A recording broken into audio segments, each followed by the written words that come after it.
Never before had a direct connection between two separately titled Final Fantasy games been established before. In the tradition of most JRPGs, the connections between games in the Final Fantasy franchise had always been superficial, artistic, or thematic, with repeat names and symbols appearing in the different worlds imagined by the developers.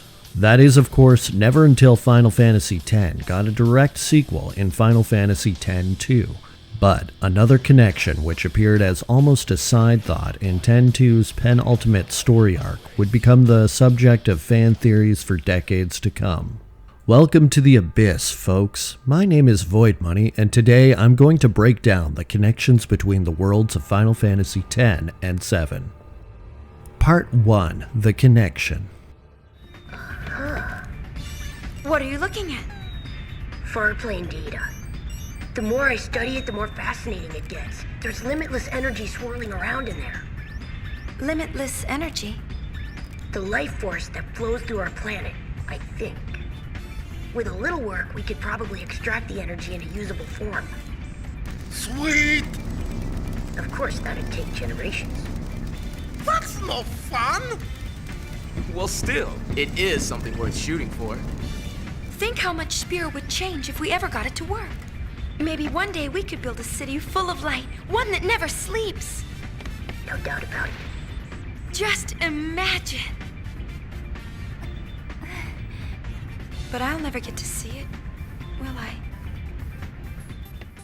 As you may have gathered, this fun little scene went on to set the stage for fan theories for a good deal of time.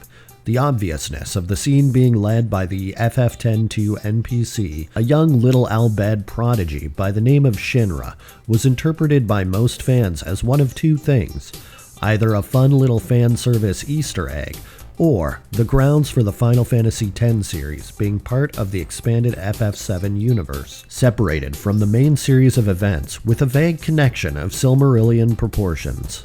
And it's fairly obvious to see why the proponents of that theory would have made connections between the two titles. The Lifestream and the Farplane are obvious parallels, and if you search hard enough, you will find more parallels such as spheres and materia, or the green eyes of the Al-Bhed with the Mako eyes of those touched by Shinra's Mako experiments. If these parallels were to exist on their own, they would, however, likely hold less water, leaving this fan theory dead if it weren't for the scenario being presented through the lens of the NPC Shinra and his desire to use the Farplane as a source of energy.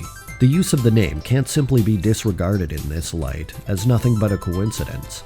The name of the evil organization from FF7 elicits many emotions of ill feelings for the company and the corrupt family of the same name.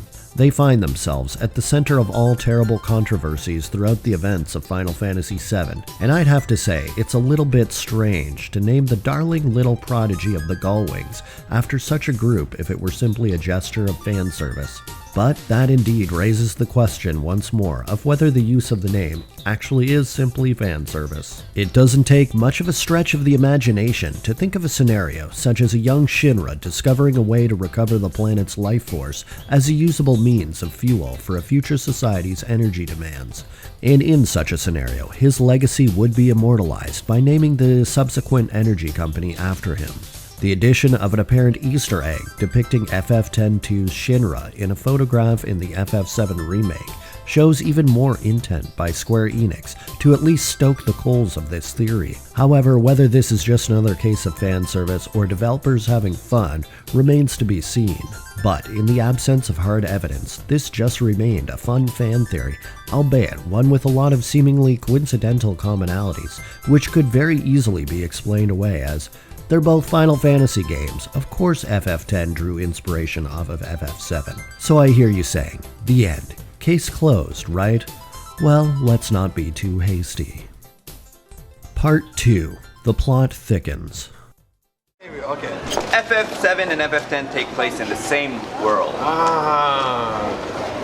Ready? Oh! Whoa! Whoa! Really? キャラクターで10に死んだ君っていうのが出てくるので、7の死んだカンパニーにまあ少しつながりがあるんではないかっていうのはシナリオライターのちょっとなんだろうお遊び。from the mouth, from the horse's mouth. It's official. If it's official. 7 and 10, same what? This fun little interview with Yoshinori Kitase, the lead developer of Final Fantasy, is a strong indicator of the connection if taken at face value. He also mentions that these were the intentions of the scenario writer, unnamed in this interview, but who happens to be Kazushige Nojima, the writer for many Final Fantasy scenarios, including 7, Advent Children, Crisis Core, FF10, and FF10-2, as well as other games that aren't particularly relevant to this discussion. As it so happens, there were already interviews predating the fun little game of True or False with Kitase and Edamame Arcade Channel. In the FF10 Ultimania, dating all the way back to 2002, both Kitase and Nojima would discuss the established connection between the games, and whether the connection is a valid one, and as suggested by Kitase, it does appear to be the intention of scenario writer Nojima. On page 191 of the Ultimania Omega Guide, the editor interviews Kitase and Nojima. Previously, with a conversation in the FF10 Scenario Ultimania, you made certain inferences, and since it's been about half a year since then, is there anything new you'd like to clarify about FF10? That's true. Now that FF10 International is out and we're in the future, I'm in a predicament. It really isn't that hard to think of another story in that world. Room for expansion was left possible there without too much difficulty, don't you think? Speaking conversely, FF10 received a splendid reception and made us think of adding to it. After FF7 was finished, we were easily able to add Zack's open-ended role into the international version, but with 10, there was an older story with a partly finished world and an opening that this new one could be added to, and in doing so, complete it. So you could say, in terms of time, Nojima-san decided to designate it to act as a sequel to 7, if you follow me. It's a sequel to 7. Well, there was a joke right there. Simply put, in 7's ending, Holy came, and the next thing you knew, it was over without closing things up. And then it was the 500 years later scene in the future. There's a large margin buried there, a margin for the imagination. Nojima-san and Toriyama are going to be filling something of that with 7, though while they're at their best and can do it. So will it become a sequel to 7's story? I have a strong feeling that they're going to be connected. Huh, so 7 and 10 are connected. Well, there's not many specifics to it. I know that what becomes of people when they die is among them. You could say that it's basically the same. Both concepts came to function along the same line of thought as I wrote the stories. Sometimes my thoughts just flow out like that, even though fireflies distinctly aren't green. When you speak of the dead becoming something green, do you perhaps mean... Yes, in my mind, fireflies and 7's life stream are the same substance. Nojima-san's even considering making use of an idea like this, with an addition of the idea of life origin, in a sequel to FF10 International. That's just a little bit of the thought that's been going into what to do with 7. That's right, there's something like the life stream in 10's world also. In addition to the idea of life origin, does that mean you're going to revise life origin concepts or something? I can't say. It's a secret. It's a surprise with how someone from the story conducts theirself with regards to the far plane. There are a couple of interesting tidbits to unpack here, as this interview came out after the release of Final Fantasy X International. That is to say, before Final Fantasy X-2. As might be imagined, they're still developing the story and scenario of X-2. However, at this stage, they have already considered the similarities between the life stream and the far plane, noting that they are different interpretations of the same phenomena. Furthermore, this interview establishes that the far plane will play an important role in FF10-2's overall story, and as we know from the tragic story of Shuyan and Len, the far plane would indeed be an important plot device.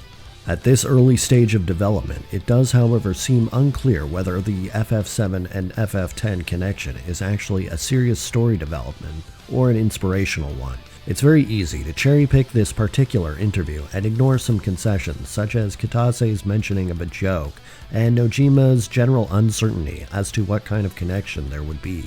That being said, another interview appeared a few years later, this time in the FF10-2 Ultimania on page 723. This time in the interview are writer Daisuke Watanabe, director Matomu Toriyama, as well as the return of Nojima. Among these latest stories, connected is one of the key words becoming applicable, isn't it? I personally like the word connected, but there's one aspect where that applies well. During the game's progression, various vague things will be tied together to reveal it. For example, the name Shinra suggests a connection with 7. There's what's said in the graduate mission scenario. Graduation referring to Shinra being soon to leave the Gullwings, and the "I'm not alone in my thinking" line from the Rin's detective work scenario seems to have some particular significance. Actually, it does. After quitting the Gullwings, Shinra received enormous financial support from Rin and began trying to use Vegnagun to siphon Mako energy from the far plane, but he is unable to complete the system for utilizing this energy in his generation, and in the future, when traveling to distant planets becomes possible, the Shinra company is founded on another world, or something like that. That would happen about 1,000 years after this story, I think. So 7's story is after that. Well, you could say the feelings I have are like that. When I think about the characters, those are the kinds of feelings I already have. Shinra is a good child, but his descendants are going to end up becoming like the president of Shinra. With what you said about 7, after seeing your episodes with Shinra, one of the people on the development staff said that the first shot of the Bavel Underground gives the impression of somewhere else. Certainly, it looks like the opening shot of Midgar in 7. This particular interview establishes an undeniable connection between 7's and 10-2's Shinras, with Nojima going so far as to say Shinra in 10-2 attempted to use Vegnagun to siphon Mako. This development imagines the defeated Vegnagun repurposed as a prototypal Mako reactor. Furthermore, the intention to connect the two stories was strong enough in the development team that they took artistic liberties to create more connections, such as the similarity between Midgar and Bavel. There is a counterpoint to all of this strong evidence, however. During a Paris manga interview in 2018, Finaland.com sat down with Katase, who had something else to say about the connection. Our second question is a little more complex. Fans were very surprised by the link between Final Fantasy VII and Final Fantasy X via Final Fantasy X-2 Ultimania. Ultimania books were not translated at that time. It took years for us to know this link here thanks to the internet. Do you have anecdotes to tell us about this? This story is a bit of a joke. When we created FF10-2, we wanted to create something, a totally new world. Except that when I created it, I realized that it looked a lot like FF7, but without realizing it. Afterwards, when it was officially said in Ultimania, it took a completely gigantic proportion when it was just an anecdote. They were very surprised. Clearly, they did not believe it. It's anecdotal. There's nothing that deep. Many of the people in the FUD camp of this fan theory point to this interview as proof that it's all a joke. However, I'm not quite so sure that the interpretation of that statement is to be taken so literally. The statement may actually be more of a hint that the whole thing started as a joke, and from there took a downward spiral that led them into a huge rabbit hole, which we are now discussing in this very video. This is the interpretation that I choose to believe when I read the interview.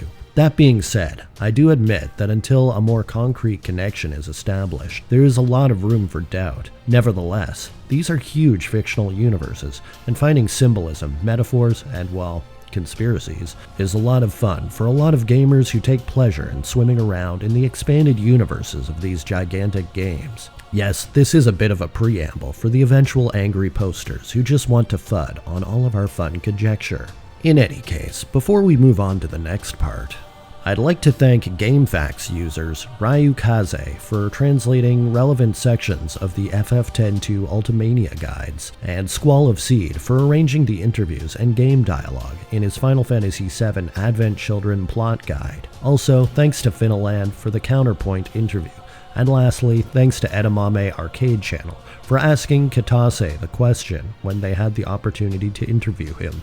The relevant links for this section are in the video description. And with all that, Part 3, The Floodgates Open. If we are to concede to the legitimacy of this fan theory, which is at least partly verified by developers, there is one other consequence that we may want to consider. In the beginning of this video, I mentioned that 10 was the first game to get a direct sequel, but since then, other numbered entries in the series have been expanded. 12, 13, 15, 7, and even the original Final Fantasy have all gotten spin-offs. What was once seen as unlikely now begs another question. Are all Final Fantasy games connected?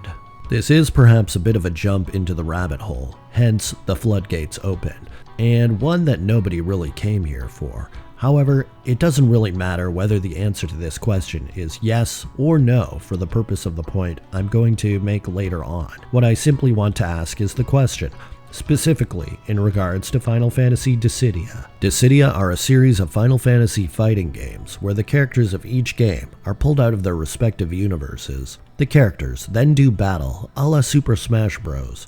There is a story buried in there, however, and that story has led some people to ask whether Dissidia is, in the very least, a prequel to Final Fantasy I, and on the larger end of the spectrum, a canonical entry that establishes either a multiverse of worlds or a single universe where many worlds are seeded by a life-giving crystal. Having sleuthed the internet, I've only found scant evidence that Dissidia is canonical, and as such, nothing I'd like to present here, as it's much further and strained than the connections of Final Fantasy VII and Final Fantasy X that we've been discussing thus far. Final Fantasy IV's spin-off, The After Years, does also touch on the possibility, however, and this is the point I would like to look at a little bit more closely. The antagonist of FF4, The After Years, is the Creator, a sentient alien creature which seeds worlds with crystals, which record the history of the worlds they are placed on. From the true moon, the creature's moon-sized spacecraft, the Creator devours the worlds which it considers to be failures. Now, if you played Final Fantasy IX, you may notice there's a parallel to the relationship between the worlds of Terra and Gaia, where Terran invaders attempted to consume Gaia in order to sustain their race. The consumption of Gaia failed, however, because Gaia was too premature in its crystal's life cycle, and in response, Terra seeded an advanced life on Gaia, creating conditions which would allow them to consume the planet faster. The plot devices this would play out as were military conflict, the Aifa Tree, and the Mist. By encouraging people of Gaia to fight one another, their life energy would return to the planet. The Aifa Tree was, however, planted to block this process, and the result was their life force would turn to mist on the surface. Now, in IX's world, crystals were said to be the origin of life at the center of every world, while IX's mist can be interpreted as somewhat of a parallel to VII's lifestream and X's farplane. I would now like to raise the possibility that while this may not be proof of a narrative connection, it is in the very least evidence of some sort of natural order that may connect the worlds of the games. An order which sees crystals as the origin of life on planets, dispersing life energy which brings new creatures to the surface, and returns to the world when those life forms die. As you may remember from that one cutscene in Cosmo Canyon, that was exactly what happened with the life stream, with the animation explaining that when the cycle is broken, the planet will die, which is similarly what is explained regarding the cycle of Gaia's crystal in IX. These similarities are all noted of in the Final Fantasy 20th Anniversary Ultimania, where on page 8, it details crystals as the sources of power in many of the worlds, with a marked addition of a cycle of life and death via wells of life or spirit energy in many of the installments from 7 and onward. While again, this doesn't necessarily support the idea of a shared narrative, it does at least establish common laws of nature or physics between the different worlds. As these commonalities are so strongly referenced as to get an entire section in an official Square Enix publication, I think it's additionally worth noting that the similarities between 7 and 10's manifestations of crystals and life cycles are the most similar.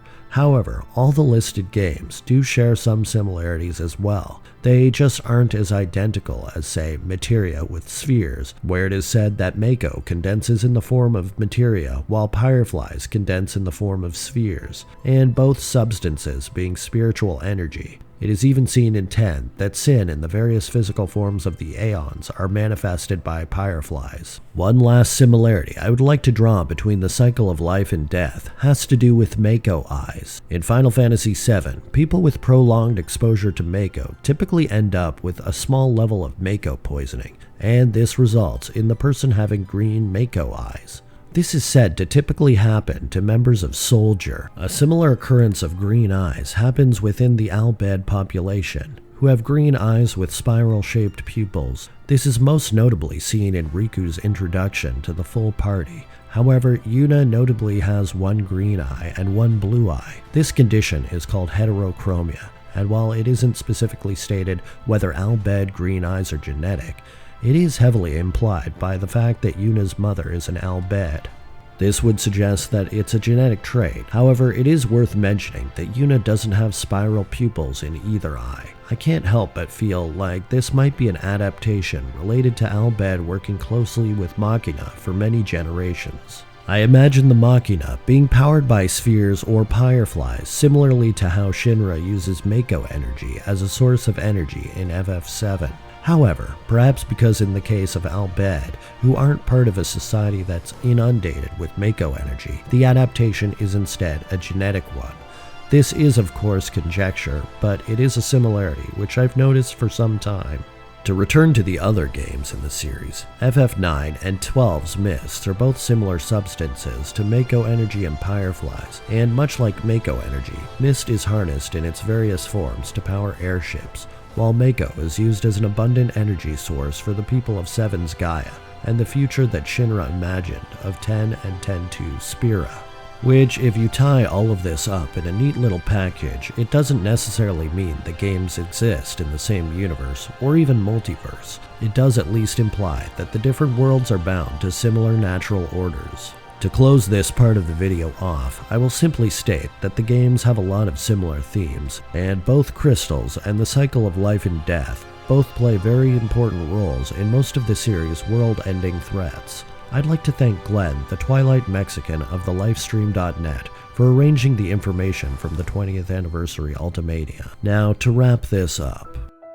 Part 4. Conclusion. Something I've learned over my years of being exposed to this fan theory, dating all the way back to the release of Final Fantasy X-2, is that some people get really upset or bothered by this theory. This has been a topic on forums I visited back in the day, and I've seen it pop up on Reddit, GameFAQs, and other forums over the years, with replies often erupting into huge arguments and name-calling. While this doesn't really surprise me on the internet, it's nevertheless disheartening to see how offensive people will get discussing a fictional work. I have some news for everyone. As a fictional work, none of this stuff really happened. It's all for fun.